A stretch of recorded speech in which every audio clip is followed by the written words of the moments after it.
Hello, and welcome to another episode of the Rapport with a Sailing podcast. I am your host, Holden Mitty.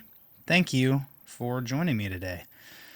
I'm going to keep asking you, could you please subscribe to the channel and drop a like and ring the notification bell so that you're notified when I put out another episode. All right, so today I'm not going to go so on script, watching and listening to that last podcast, even though I think there was some good information.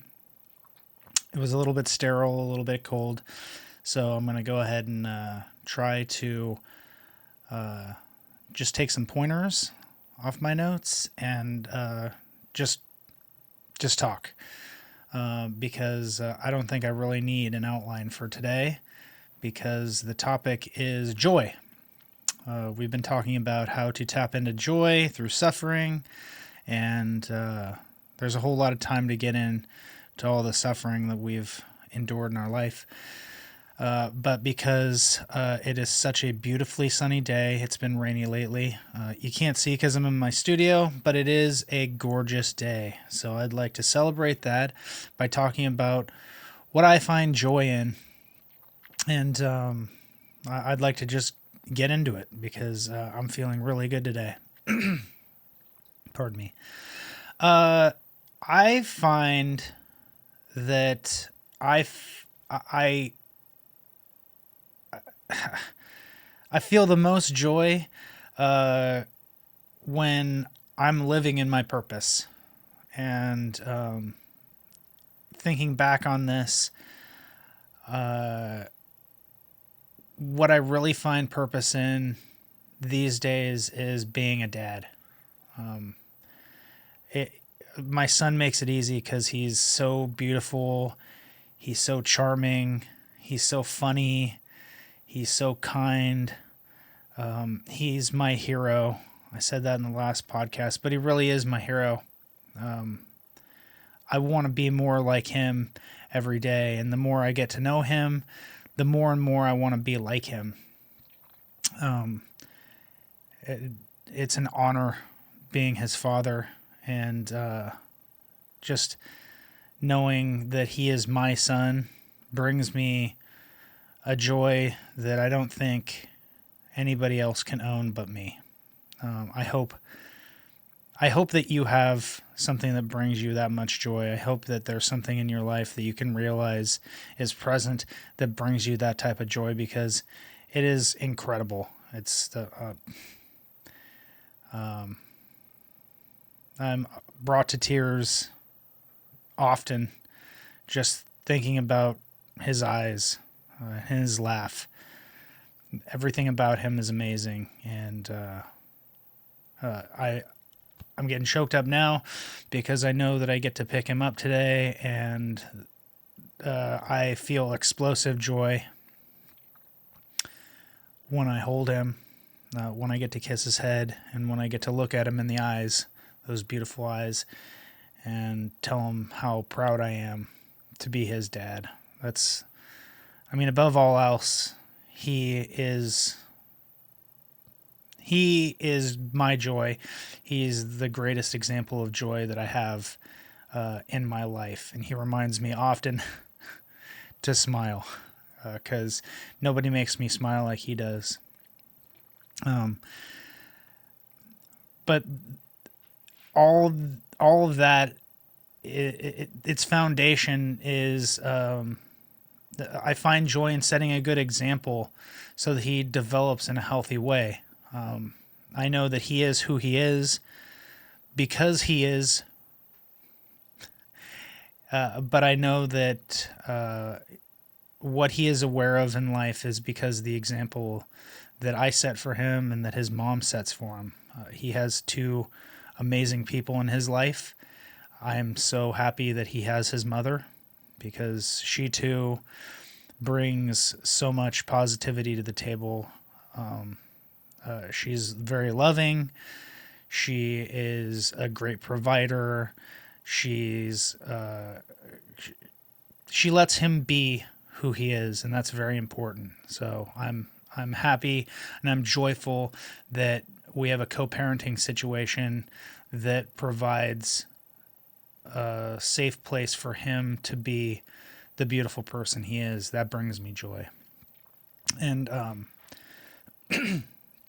even further than that, just providing for him, like not just giving him the basics, but providing experiences for him, and getting to witness him enjoying life brings me joy. I think that inspires my next bullet point here in my notes, is that working hard and earning anything at all brings me joy. I may not like working hard at the earning part of things, but there's a joy that comes in accomplishment. And you have to start first. They say it's not how you start, it's how you finish, but you have to start. So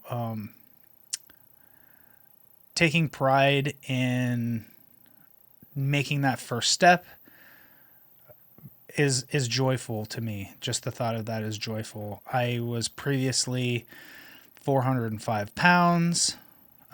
The accomplishment of losing literally half of my body weight, that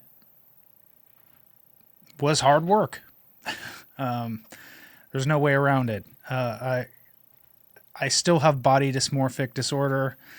When I look at myself in the mirror, I'm kind of surprised that the person who's looking back at me is looking back at me. I still am my biggest and worst critic. I'm working on that, but I do find joy in my accomplishments.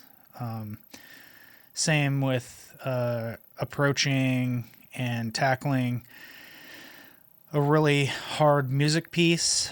Right now, I'm preparing to take a trip to Japan to visit my lifetime really good friend Naoto Orishima in Iwate, and I'm going to be playing with one of his artists. He's a guitar maker, and I'm learning pieces that are far beyond my musical ability and caliber at the moment.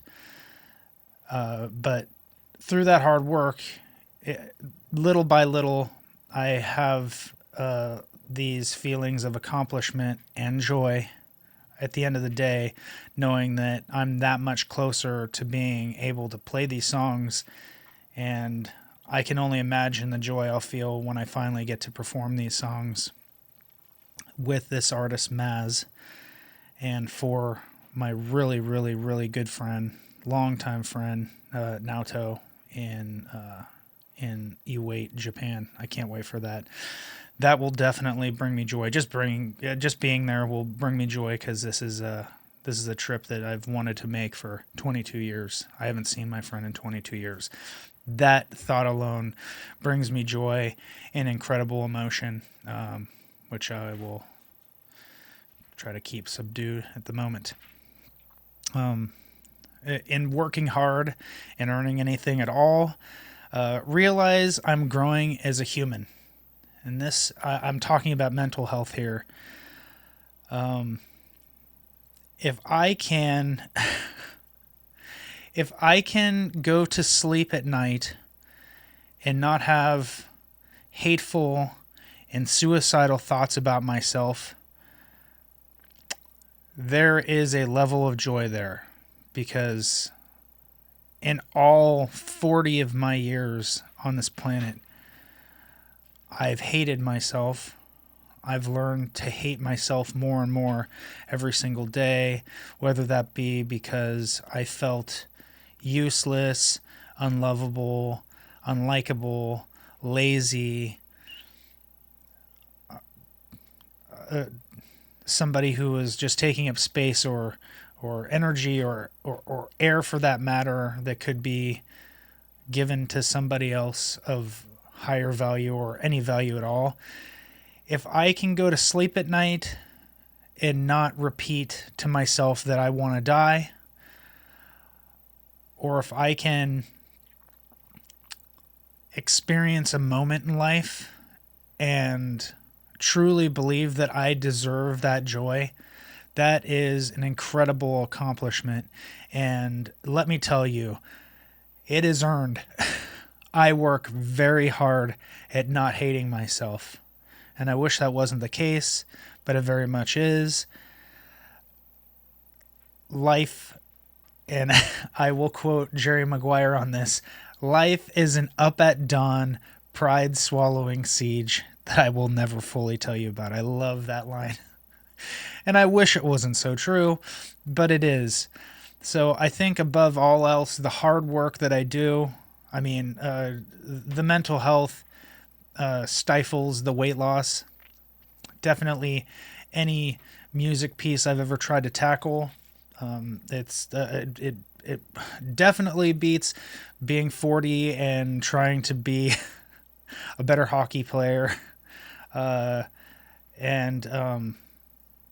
it's right up there with how hard it is to convince myself that I'm doing a good job as a father, even though I look at this beautiful human being that I'm raising, and I have the proof in front of me that what I'm doing is a positive thing while I live in joy. So it's all hard work and earned, very deserving.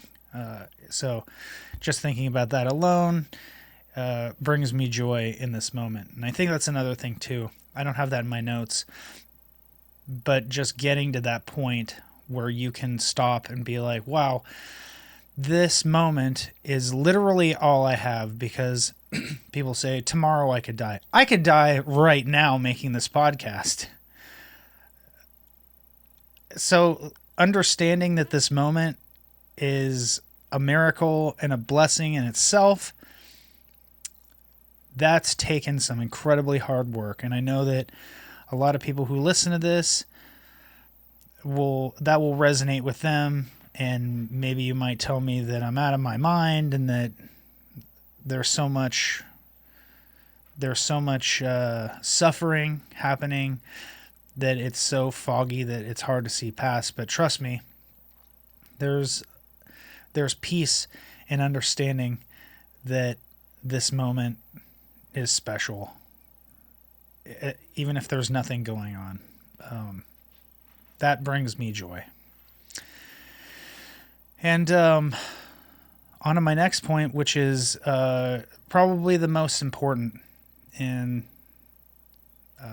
my son is an incredible example of this. But being mindful of your time and not wasting it. Being mindful of my time and his time and not wasting any of it. I don't ever ask his mother to drop him off. I cannot wait to see him. If I have time with him, I'm there before that. I'm waiting for it. I know what joy is on the other side. So I am there waiting for it. I don't waste time with him. I won't even get into a lot of these bullet points right away, because understanding how precious your time is, or my time is with him, gifts me and affords me ultimate understanding. So in situations where I would get frustrated or upset with him because of, if he's screaming while he's playing video games, or if he's acting out of sorts, I know that if I get upset, that's going to ruin that time I have with him.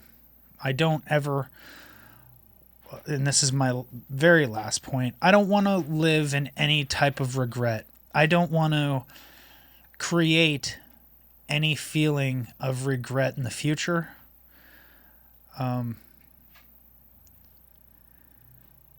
My son inspires that, and I think that's an incredible gift. And the fact that I can understand that is incredibly important to me.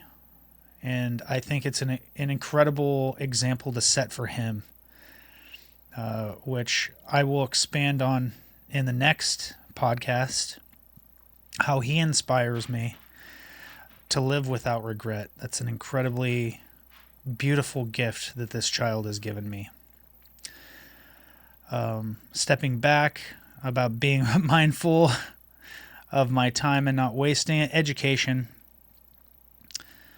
People think that in such a busy world where you're just grinding, taking time for yourself to educate yourself,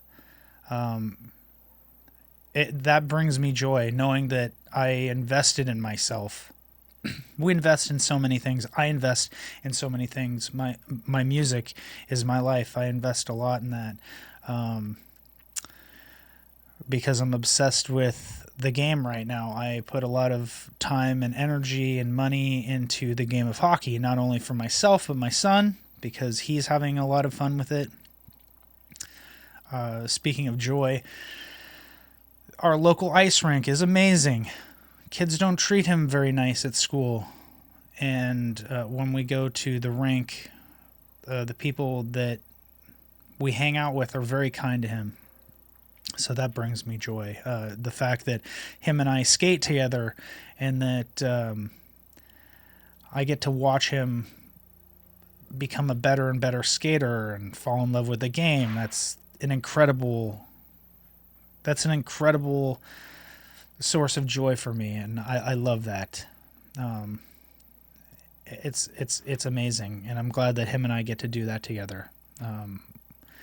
Speaking of that, when I pick him up today, because it's such a beautiful day out, we get to throw on our inlines and go and skate the high school, and throw on a stick guard and do some puck handling in the hallways.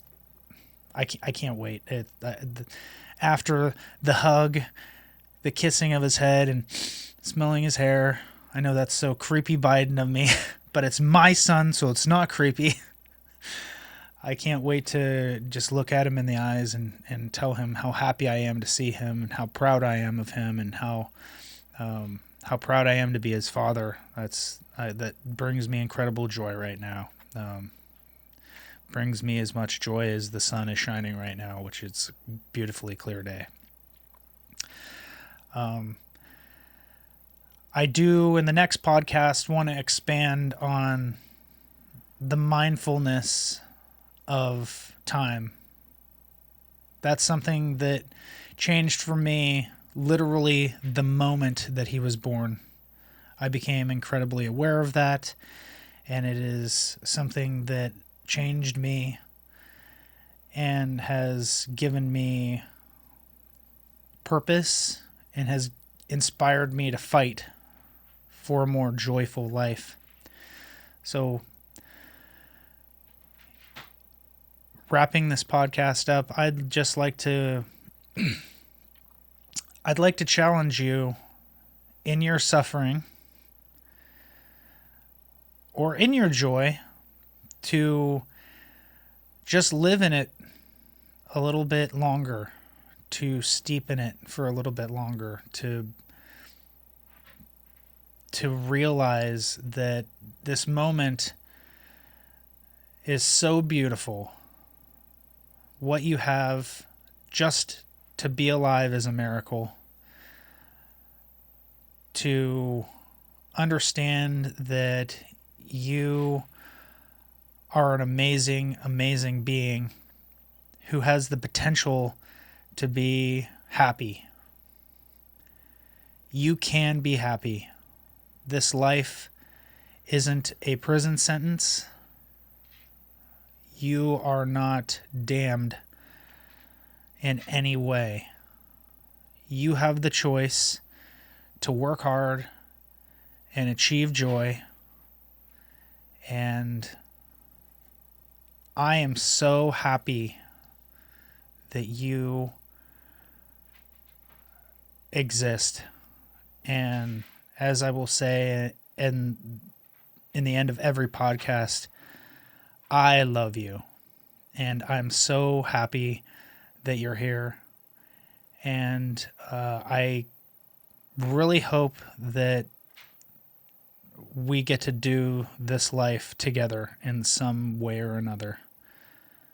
Please find joy today. Find a reason to smile, because there are so many. And with that said, I'm going to leave right now, and I'm going to give my son the biggest hug I've ever given him. Have a great day.